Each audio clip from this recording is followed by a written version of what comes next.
Welcome to Conversations with CJ. Today we have a special guest on Conversations with CJ that does not need an introduction.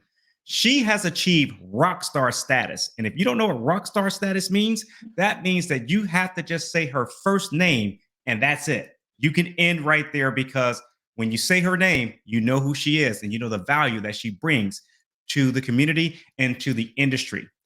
If it's her TED Talks, her UC Berkeley law lectures, Notes to My Legal Self podcast, her law commentary in Law.com, Above the Law and More, her top expert articles on LinkedIn, she continues to create value in the world and she fills it up with pops of style, swagger, and color.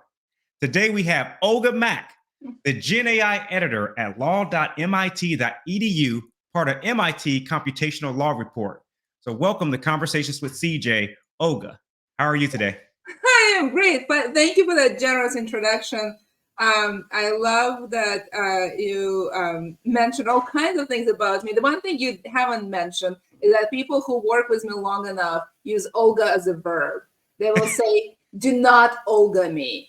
And sometimes they mean it as a compliment, and sometimes they don't. So that's a fun fact to add to your introduction. Olga could be a verb. Olga could be a verb. I love it. I love it. Let me ask you this, Olga, because you just taken on, this new role. So congratulations. And I want to know, what can we expect from you and the value that you're going to be bringing for being the generative AI editor at Law.MIT? Yeah, I'm super excited about this. MIT actually does not have a law school. It has, well-known, world-renowned technology school and has been part of all kinds of innovation and exciting stuff. And I'm looking forward to that being part of our legal experiences. Law has been essentially a walled garden for a very, very long time.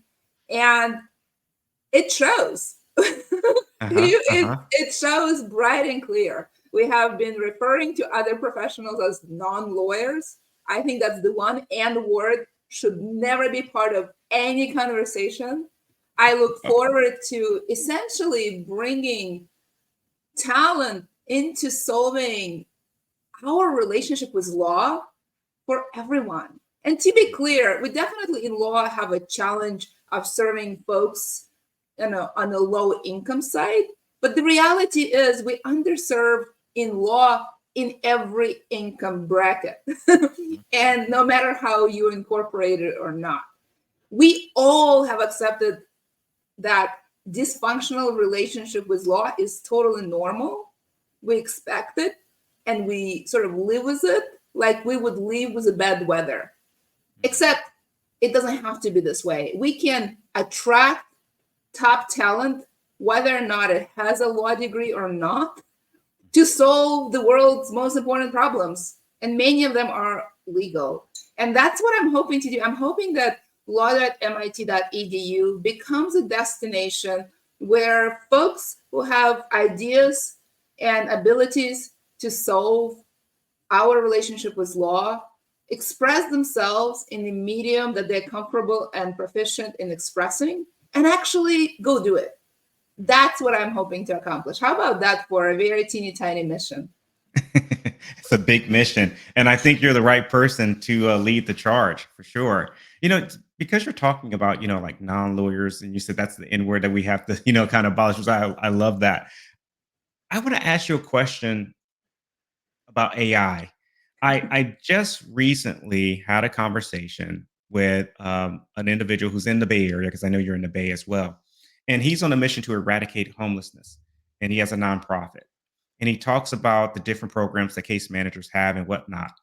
And I asked him this question. I said, because he was talking about like equity and what equity means as far as treating individuals who are homeless as they're trying to go through homeless prevention uh, um, initiatives. And I asked him this question, but I think you could probably add to his particular answer that he gave to me. Where do you see AI playing outside of legal when it comes to like dealing with real world issues like preventing homelessness, as an example in other areas? First of all, you know, homelessness is partially a legal issue, actually. That's right. That's right.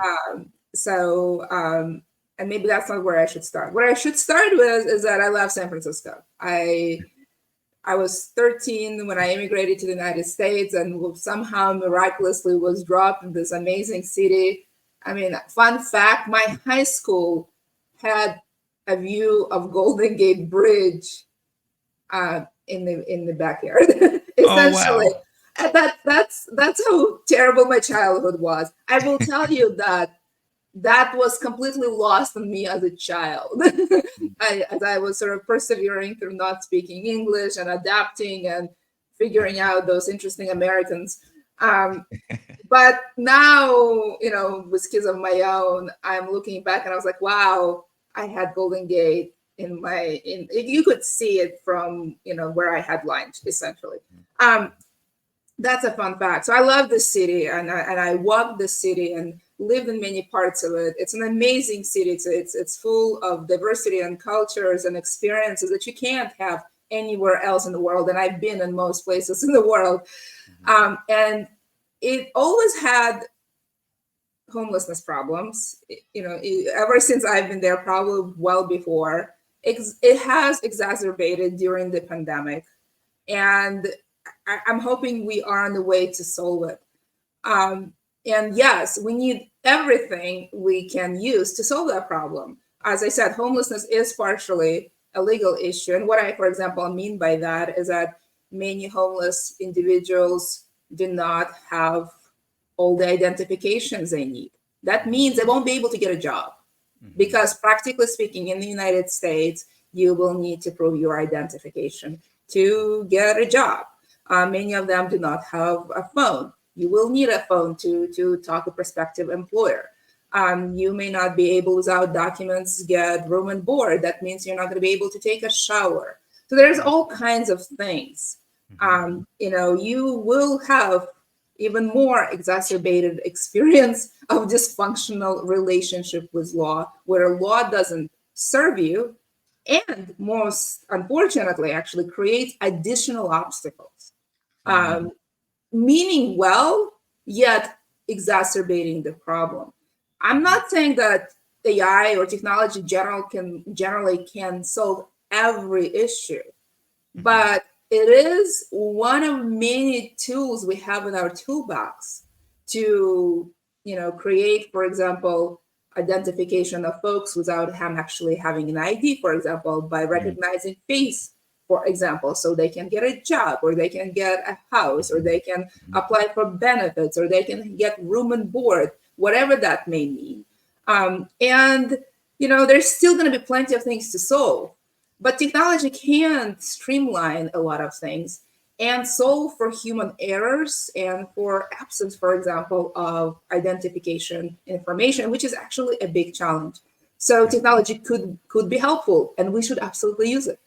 Yeah, I appreciate you answering that. I knew you would add some perspective to it. By the way, I love San Francisco and the Bay Area as well.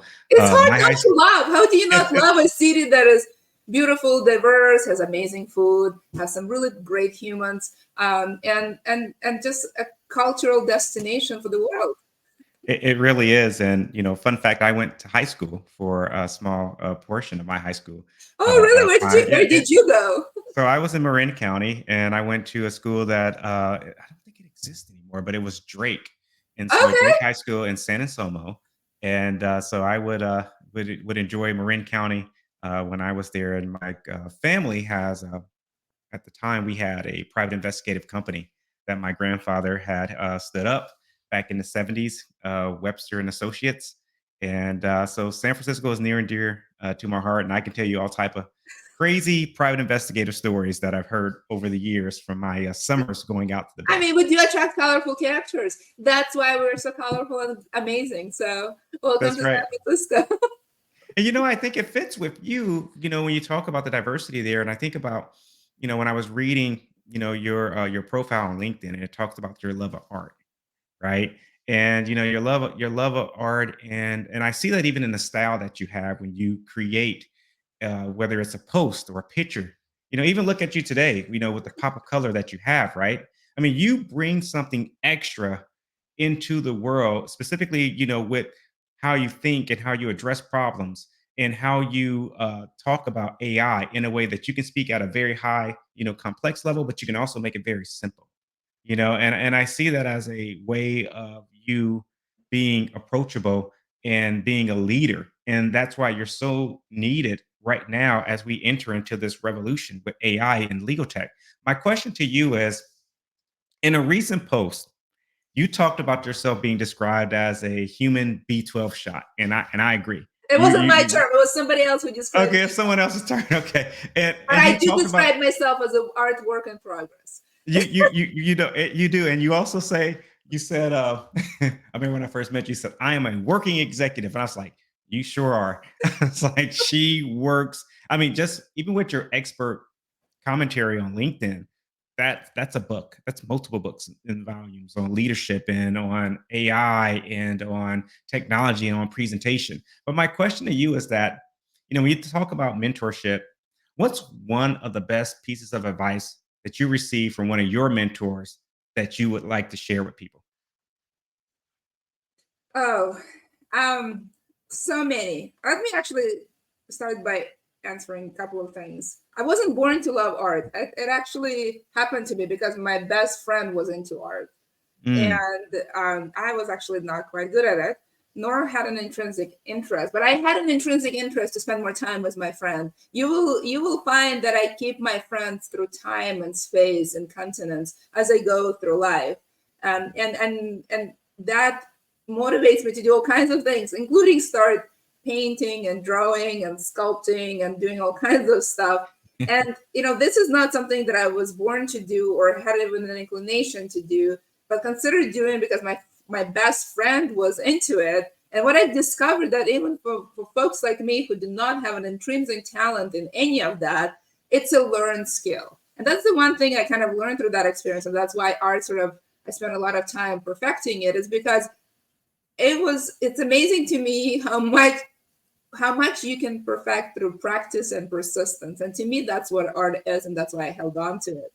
But in terms of mentoring, I think it's actually pretty relevant to your question, in that that persistence is very important. And we talk a lot about mentorship and the importance of it, both doing it and receiving it and being good at it on both sides. But we never teach that skill. And we have, as a result, many awkward, what I call mentoring moments. But I think the importance of sort of persisting and getting better at it at both sort of helping and receiving is the one skill that I think is very important. The second thing, in the age of basically internet and information overload, when we talk about mentoring, I think it actually has to start with self. Because, for example, if you want to become a version of Olga, like, there is a recipe available online. If you want to know kind of everything I do that makes public profile of Olga, like, you can go to LinkedIn and back into that recipe. You don't need to sit down to Olga and ask Olga how become her.